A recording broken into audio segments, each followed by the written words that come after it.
Vous savez que beaucoup de maîtres d'armes en Asie valorisent les arts martiaux africains. Montre justement la boxe, enfin tout ce que j'ai montré, vous voyez. Et ces maîtres d'armes-là, aussi dans les pays d'Asie, d'Inde et compagnie, mettent toujours en avant l'Égypte. Lorsqu'on parle du lancer du javelot, c'est-à-dire tous les sports qu'on voyait aux Jeux Olympiques, là, lancer du disque, vous avez carrément sur leur site internet le tombeau pharaonique dans lequel il y a la scène. Mais la chose, comment vous faites pour imaginer que nous, qui sommes dépositaires de ces ancêtres-là, nous sommes incapables de dire que la scène de boxe se trouve dans tel tombeau, que la scène de lancer du javelot se trouve là, que la scène de marathon se trouve dans tel tombeau, la scène du bowling se trouve ici. C'est-à-dire que les gens ont l'impression que quand je parle, je suis presque un extraterrestre à parler de choses en disant que tout ça vient d'Afrique. Le problème, c'est pas que le fait que ça vienne d'Afrique, c'est comment ça se fait que ces choses-là, nous ne les connaissons pas. À ce point-là. Totalement passé sous silence. Parce que là, quand même, c'est extraordinaire. Moi, je voudrais dire aux gens de se pencher sur une tombe. Voilà, Khéruef. Ça s'écrit K-H-E-R-U-E-F. Khéruef. D'aller voir ces scènes sur son tombeau, parce que c'était un grand maître d'armes à l'époque de l'Égypte antique. Et ils vont voir eux-mêmes que dans son tombeau, il y a beaucoup de scènes, de sport, de choses.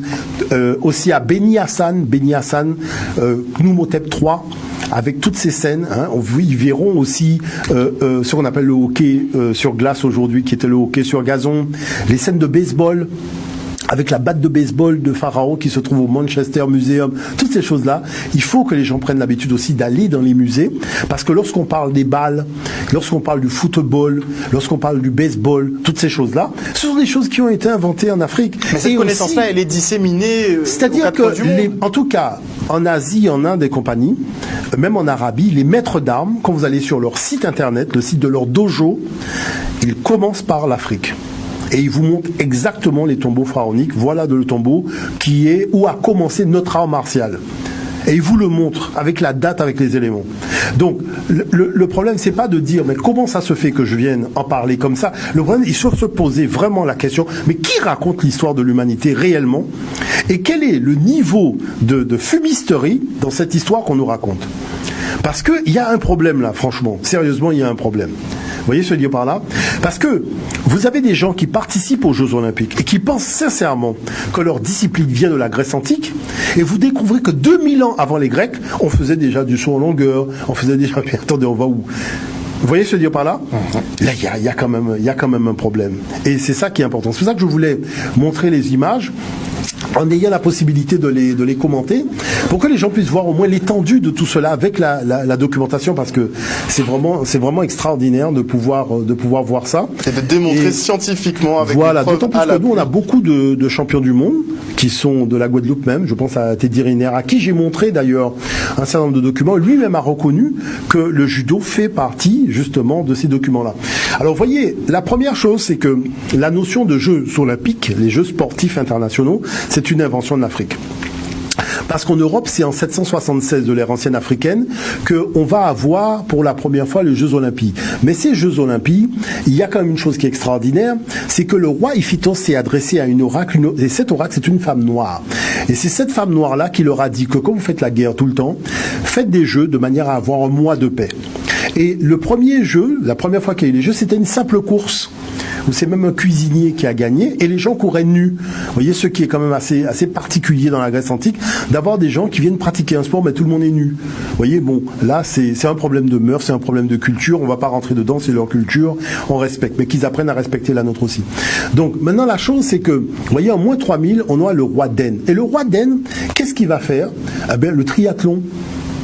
C'est-à-dire qu'on a une compétition sportive lorsque c'est la fête du jubilé royal, où on a la course à pied, le tir à l'arc et l'haltérophilie. C'est-à-dire que là, on a le tir à l'arc, et vous avez ce genre de choses-là dans les sports nordiques aujourd'hui. On vous présente des gens qui font du tir à l'arc et compagnie entourés de neige, mais il faut savoir aussi d'où ça vient, toutes ces choses, vous voyez. Et vous avez les scènes d'haltérophilie dans les tombeaux. La Ramsès III, c'est important parce qu'à Médine Abou, on a la plus ancienne scène de Jeux sportifs internationaux. Et cette ville s'appelle Djémé, et Djémé, ça veut dire la paix. C'est pas pour rien que Ramsès III a choisi la ville de la paix pour faire les Jeux sportifs. Et vous voyez qu'en 1190, ce qui est extraordinaire, vous avez une compétition d'escrime où le bout de l'épée est déjà moucheté. Vous voyez, donc pour ne pas blesser l'adversaire, vous avez le cadre ici en forme de sabre. Hein. Vous voyez, le manche en forme de sabre réellement, une protection ici pour les cheveux, donc une espèce de protection pour ne pas se blesser au niveau de la tête. Vous avez un bouclier au niveau du bras pour éviter les coups et ne pas se blesser. Et vous avez une espèce de pagne aussi, qui est un pagne matelassé, pour éviter de blesser l'adversaire. Donc on voit que là, on a aspect à un sport moderne. Et qu'est-ce qu'on voit après? Vous avez un arbitre. Parce qu'à l'époque, il n'y avait pas d'électricité pour noter les touches, mais vous avez un arbitre et vous avez un directeur de jury, et tous les gens qui sont derrière, ce sont les membres du jury qui vont comptabiliser les points et savoir qui a gagné, qui a perdu. Et l'esthétique du mouvement comptait à l'époque. C'est pas simplement de toucher, mais l'esthétique aussi. Et quand on sait qu'on a Laura Flessel, qui est spécialiste de l'épée, qui a été 6 fois championne du monde, c'est important de pouvoir témoigner de ça. Les plus anciennes représentations d'humains en activité, c'est l'Afrique. Vous voyez, en moins de 2000, vous avez déjà des activités humaines. Mais quelle activité? Le judo. C'est-à-dire les scènes que vous avez là, j'ai montré ça à Teddy Riner, ce sont des scènes de judo. Mais est-ce qu'il y avait même la Grèce antique à cette époque-là? Non. Et vous voyez le tombeau de Baquet III. Ici, vous avez des milliers de scènes de prise de judo. Donc, aucun Asiatique ne peut dire qu'il a inventé le judo avant nous. Mais bon, ceci dit, les Asiatiques, quand même, il y a un minimum d'honnêteté. Les arts martiaux, c'est quelque chose de sacré pour eux. Donc, quand ils commencent par ces choses-là, par ces matériaux-là. Ici, vous avez le hockey sur gazon, qui va donner après le hockey sur glace. Vous voyez, mais on est en 1800 de l'ère ancienne en Afrique et en 490 en Grèce. On voit la distance qu'il y a eu dans la progression de... Et vous voyez ici, dans le tombeau de Khnumhotep, vous avez la scène qui est représentée directement dans le tombeau, avec des scènes de danse hip-hop aussi, notamment le head spin, le fait de tourner sur la tête que vous avez là-haut. Et beaucoup d'autres, le tourner sur le dos, tout ça, quand on fait la danse hip-hop, le breakdance. Voilà, le breakdance, on a toutes les scènes là. La boxe, donc je parlais du tombeau de KOF notamment, mais il y a d'autres tombeaux. Vous avez, vous voyez, en 2300 des scènes de boxe. Et vous allez retrouver ce sport-là en 336 de l'ère ancienne en Grèce. Maintenant, le lancer du javelot. Donc, compétition de lancer du javelot. Pourquoi l'Afrique a inventé le javelot? Parce qu'on allait à la chasse. Donc, vous voyez, déjà en moins 2300, on a des tombeaux avec des représentations. En 708 de l'ère ancienne au niveau de la Grèce, on allait à la chasse avec le javelot. Le javelot, vous savez, le javelot, c'est Katanga, c'est Congo RDC, moins 30 000, vous avez déjà des javelots. Vous avez le tir à l'arc. Vous voyez, la Grèce en moins 600. En moins 3000, vous avez l'Égypte, parce qu'on allait à la chasse. Il ne faut pas oublier les archers nubiens. On allait à la chasse aux animaux avec l'arc et les flèches. Donc forcément, il y a eu des compétitions au départ d'entraînement et qui ont eu lieu à des compétitions comme on voit dans Robin des Bois. Bon, la course à pied avec le marathon. Mais le fait de courir entre deux villes, une distance précise, mais ça c'est l'Égypte antique. En 2200, vous avez déjà ces courses-là. Vous voyez? Donc c'est quand même aberrant, d'autant plus qu'on a les documents de venir dire que la Grèce a inventé des choses pour lesquelles on a des documents en Afrique dans des tombeaux royaux. La seule solution, c'est de cacher les documents. La natation, le fait de traverser la Nil et de faire l'aller-retour. Aujourd'hui, on fait ça dans les bassins, mais qui a inventé le bassin? Qui a inventé la piscine? C'est encore l'Égypte antique. Ça, l'UNESCO le dit. Les bassins, les piscines que vous retrouvez dans la Rome antique, ça vient de l'Égypte ancienne. Donc ça, il faut le savoir. Akhenaton avait son propre bassin dans la ville d'Akhenaton. Donc toutes ces choses-là, c'est important, jongler avec les balles. Quand on prend la gymnastique rythmique, toutes ces scènes-là qu'on voit aux Jeux Olympiques, mais tout ça, regardez la qualité des balles. Les balles sont extraordinaires. Vous avez ces balles-là dans les musées. Ce sont des balles qui ont été faites à partir de cuir, et le cuir a été colorié. Donc on a de la fibre végétale à l'intérieur. Prenons le baseball avec Jackie Roosevelt Robinson, qui a été le premier noir à intégrer la ligue professionnelle donc de baseball aux États-Unis. Regardez la balle de baseball de Pharaon et la batte de baseball de Pharaon, qui se trouve au Manchester Museum en Angleterre. Les chercheurs ont ouvert la batte de baseball, qui est en cuir cousu, pour savoir mais qu'est-ce qu'on a mis dedans pour que la balle soit aussi dure, pour pouvoir être smatchée par la balle. Vous avez les danses acrobatiques qu'on retrouve même en Grèce, où les Noirs sautaient au-dessus des taureaux. Parce qu'il ne faut pas oublier que les Keftiou qu'on a sont dans la descendance de Cham, même dans les textes de la Torah. Donc c'est pas pour rien que le bonhomme qui saute est noir. Hein, il faut savoir tout ça. Et vous avez tous ces gymnastiques-là, et c'est cela qu'à venir la danse classique. On aura l'occasion de le voir. Donc, vous voyez, ça, c'est des documents même qui ont été répertoriés par Jean-François Champollion. Oui, vous voyez d'ailleurs le tour sur la tête, vous voyez le head spin. Et dans cette liste de documents, il y a aussi le fait de le backspin, c'est le fait de tourner sur le dos, comme on fait quand on fait la danse hip-hop. L'équitation, bon, là, en moins 1500, on a déjà des courses à cheval, hein, des courses de chars, on a tout ça. Parce que même les courses de chars et la trompette, tout ça, ça vient d'Égypte. La Rome antique, quand ils vont reprendre ça pour faire les courses de chars avec le coup de trompette, je peux vous montrer la trompette de Toutankhamon. Est-ce que vous voyez la faire? Donc tout ça, ça vient de chez nous. Le bowling, vous voyez, c'est un chercheur anglais qui a trouvé en 3200 de l'ère ancienne le plus ancien bowling en Afrique. Vous voyez, le bowling, c'est extraordinaire parce que tout le monde va au bowling, on joue au bowling, mais il faut remettre à Pharaon ce qui lui appartient et remettre à l'Afrique noire ce que, voilà, qui revient à l'Afrique. Parce qu'on apprécie tout ça. Vous voyez, regardez l'haltérophilie de l'époque, c'était des sacs avec des poids précis qu'on devait soulever. Parce que c'est tardivement qu'on en est arrivé à la barre. Mais au départ, c'était pas la barre, c'était des poids qu'il fallait soulever. Et on voit qu'au niveau de l'haltérophilie en Afrique, on a à moins 1900. Et la chose, c'est que les choses vont évoluer. La lutte africaine aussi. J'ai été au Togo organiser un championnat international de lutte africaine pour l'UNESCO. Et chose particulière, je montrais aux lutteurs que tous ces sports-là viennent de chez nous. Il n'y a pas de lutte gréco-romaine, les luttes sont chez nous. Regardez le mayolé, le ladja, les danses de combat de bâton que nous faisions à l'époque de l'esclavage avec les tambours. Vous voyez ça? Eh bien ça c'est extraordinaire parce que quand vous êtes en Égypte, vous avez la même chose.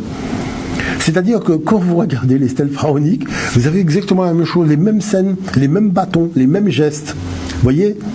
Mais c'est au-delà du réel. Et il y a un tombeau en particulier qui m'a marqué, c'est le tombeau, le palais de la reine Hatshepsut. Vous avez cette scène.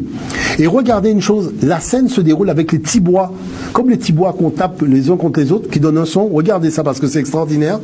Les deux danseurs sont en train de s'affronter avec des bâtons et vous avez les tibois qui donnent le rythme et qui chantent en même temps. Là, on est chez nous, là.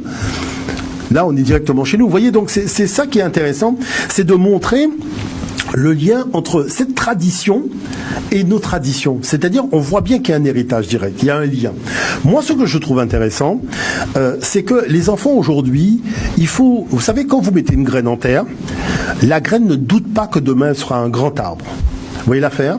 C'est un peu comme si toute la forêt disait à la graine, tu sais, demain, c'est toi qui seras là-haut au sommet, hein. C'est toi qui va nous abriter quand il y aura du vent, c'est toi qui as tout ça.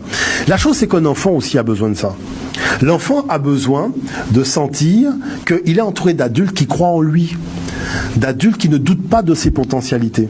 Et il a besoin justement de ces référents positifs dans sa culture. Que sa culture ne soit pas que le divertissement dans lequel on veut tout le temps lui mettre et lui faire croire que c'est le dombolo en permanence, mais qu'il puisse voir l'antériorité au niveau de l'anthropologie, au niveau des sciences, au niveau des techniques, au niveau aussi spirituel. Parce que ces jeux-là, tout le monde sait que c'est une divinité qu'on appelle Hermès Trismégis. En Europe, qui s'appelait Djéouti, en Afrique, qui a inventé ça.